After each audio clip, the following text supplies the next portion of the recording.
বন্ধুরা, আজকের ভিডিওটাতে অন্নপূর্ণা যোজনার যে আপডেট রয়েছে, নতুন নতুন আপডেট কিছু এসেছে, যেটা অফিসিয়ালি আপডেট দেওয়া হয়েছে। মাননীয় মুখ্যমন্ত্রী আমাদের শ্রী শুভেন্দু অধিকারী মহাশয় কি বললেন সেটা আপনাদেরকে সম্পূর্ণ দেখাবো। কারা কারা পাবেন না এটাতেও কিন্তু বললেন, বক্তব্য দিয়েছেন যে কারা কারা পাবেন না, এবং যারা যারা 3 তারিখের আগেও জমা দিয়েছিলেন অথবা 3 তারিখের পরেও ফর্ম জমা করেছিলেন, এখনও পর্যন্ত টাকা পাননি, তাদের জন্য কি বার্তা দিলেন আমাদের মাননীয় মুখ্যমন্ত্রী, কবে টাকা পাবেন, সব কিছু আজকের এই ভিডিওটিতে আপনাদেরকে দেখিয়ে দিব, বুঝিয়ে দিব, বলবো যে কবে টাকা আপনারা পাবেন, যার জন্য আপনারা অনেক দিন ধরে অপেক্ষা করছিলেন। চলুন সেটাই প্রথমে আপনাদেরকে দেখিয়ে দিই যে কবে আপনারা টাকাটা পাবেন। ফর্ম ফিল আপ করে রেখেছেন কিন্তু এখনও টাকাটা পাননি, কবে আপনারা টাকাটা পাবেন এটা দেখিয়ে দিচ্ছি। তারপরে আপনাদেরকে দেখাবো যে কারা কারা টাকাটা পাবেন না।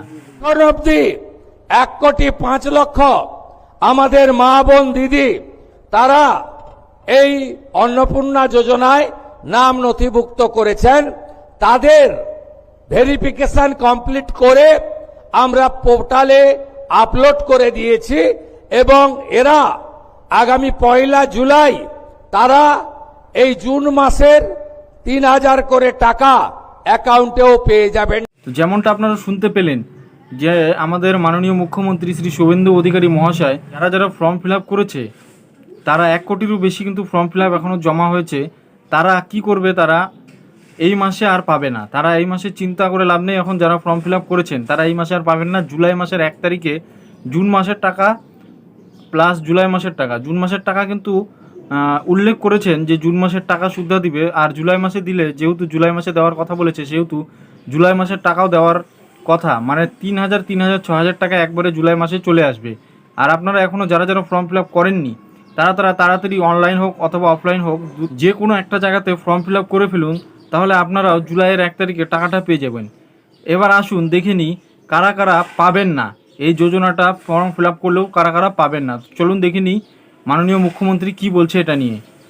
আমরা দিতে চাই তাদের যারা সরকার বা সরকার পোষিত বা প্রাইভেট স্কুল যেখানে সরকার অনুমোদিত, সেই স্কুলে আপনাদের বাচ্চাদেরকে পড়াশোনা আপনারা করান। আমরা এমন কোনো জায়গায় দেব না যেখানে ধর্মীয় শিক্ষা দেওয়া হয়, যেখানে ভারত বিরোধী কথা শেখানো হয়।